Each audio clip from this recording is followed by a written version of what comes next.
So, good morning, folks, and thank you for having me back. It's always a pleasure to get to talk with people who own the land and who work with their woodlots. And for those of you that I haven't met, my name is Mike Jodrey.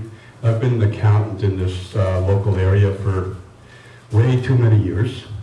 And I've worked with many small businesses, a lot of times in the forestry industry, and have done probably thousands of personal tax returns, and a lot of those involve woodlots. And one of the things that I see year after year, and it isn't just theory, it actually happens when things get handed down, when woodlots get handed down from one generation to the next, are problems. And I want to start with a situation that I see gain more often than I like. A few years ago, I was dealing with an estate for a family. The last surviving parent had died, and the woodlot had been in the family for decades and decades, and the intention was, this is going to the children. That was never in question, but no planning had ever been done. Nobody had discussed it, nobody had a plan how to move forward. So when the owner passed away, the tax rules treated that woodlot as if it had been sold at its fair market value. And that fair market value at the time of death. Now, the family didn't sell the land. They didn't want to sell the land, but for tax purposes, it was deemed to have been sold. And the result of that was a fairly significant capital gain, and a tax bill that had to be paid out of the estate. I remember the conversation. Family's very frustrated. They're very surprised, very disappointed, not quite sure how they're going to pay this bill. So they said, we're not selling anything. We're just keeping the land in the family. Why are we paying taxes? And that's a very fair question, but there is an answer. And that answer is from CRA's point of view. What matters is what your woodlot is, not what you think it is, not what you're calling it, but what it actually is for income tax purposes. And unfortunately, in this instance, CRA's point of view is the one that counts. So, that really brings us to our starting point, what we're going to talk about today. Because your woodlot's going to fall into one of three categories. And again, this is coming from CRA. So you either have a personal or hobby woodlot, you could have a commercial woodlot, or you could have a commercial farm woodlot. And each one is going to be treated very differently. It's going to be treated differently in how your income is reported, what expenses you can claim, and most important for today's discussion, what options you have when it comes time to pass it on. And having done this as long as I have, I can tell you one of the best things you can have is options. Without options, you're just stuck with where you are. So, here's the part that I want to put emphasis on. In the situation that I just described, with a bit of planning ahead of time, there is a good chance that tax bill could have been greatly reduced or possibly avoided altogether. But once you're dealing with an estate, then there are really no further options, or if there are any, they're very limited.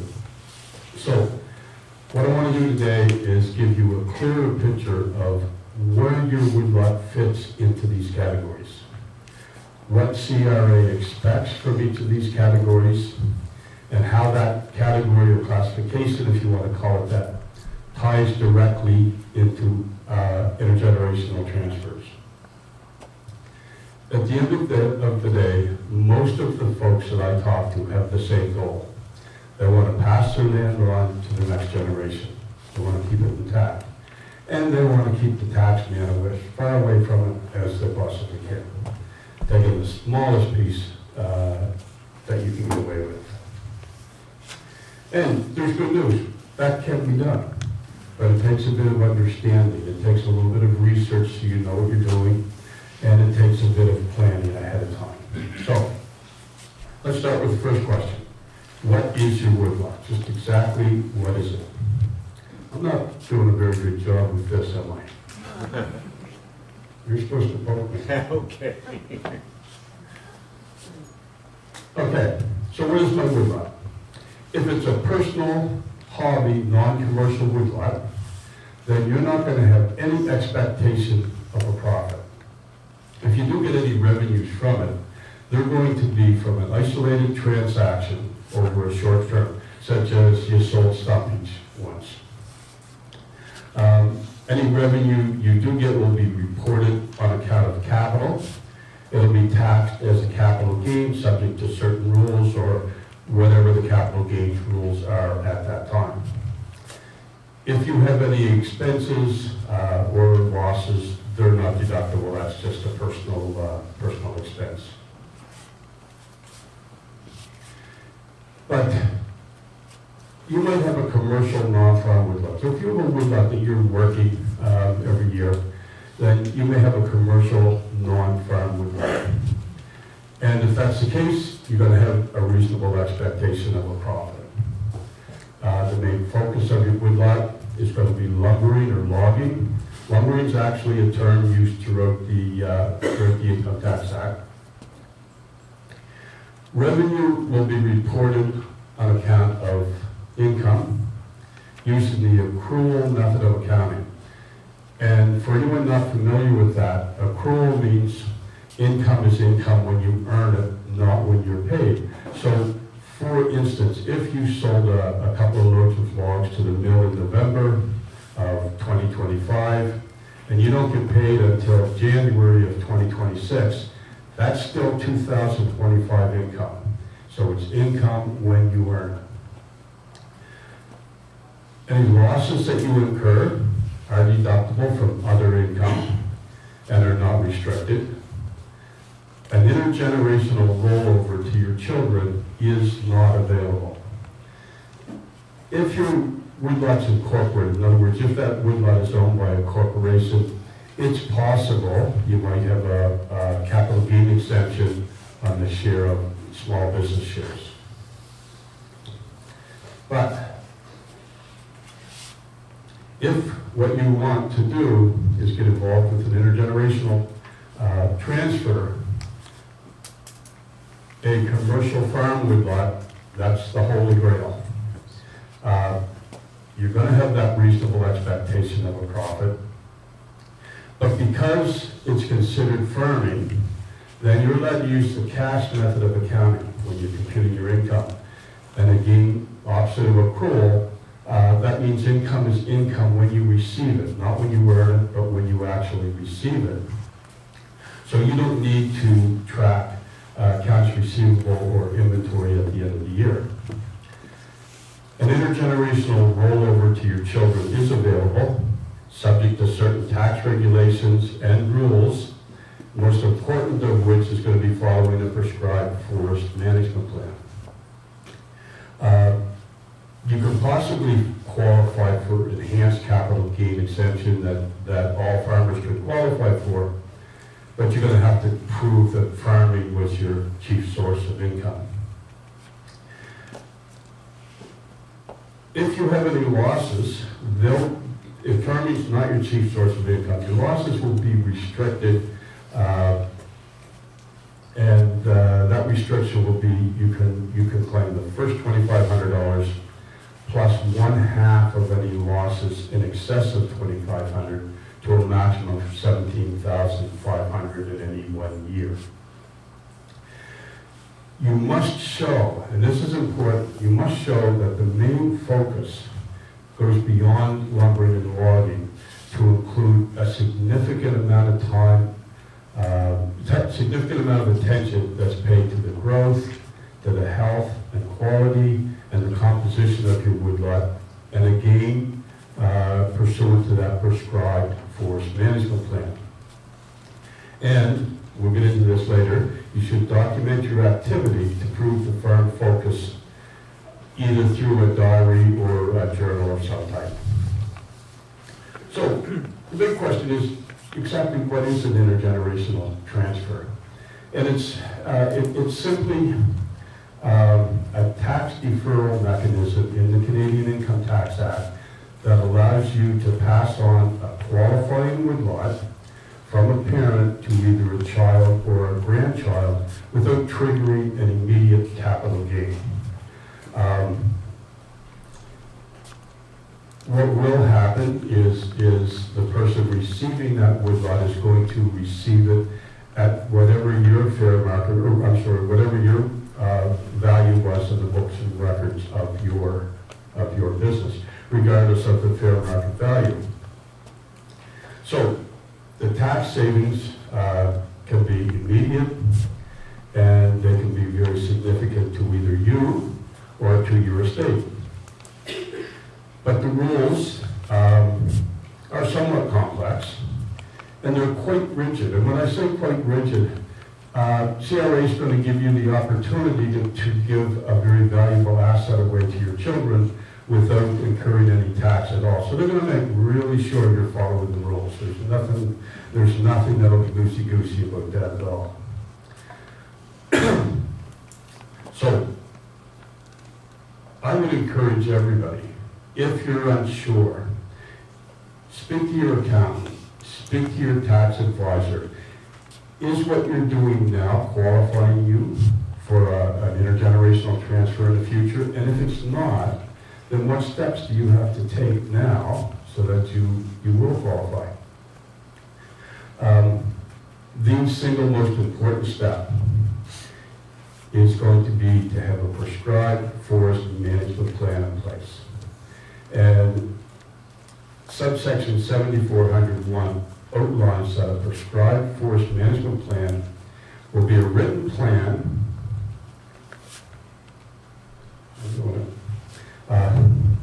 Chris is doing it. Outlines that a prescribed forest management plan is a written plan for a woodlot's management and development that fulfills specific conditions, and those conditions will involve either provincial approval under a Sustainable Forest Management Program or certification by a recognized forestry professional, detailing those aspects like location, characteristics, yield estimates, proposed activities, and that plan must be for a minimum of 5 years. Recognized forestry professional is someone who holds credentials recognized by specific Canadian forestry accreditation boards. So,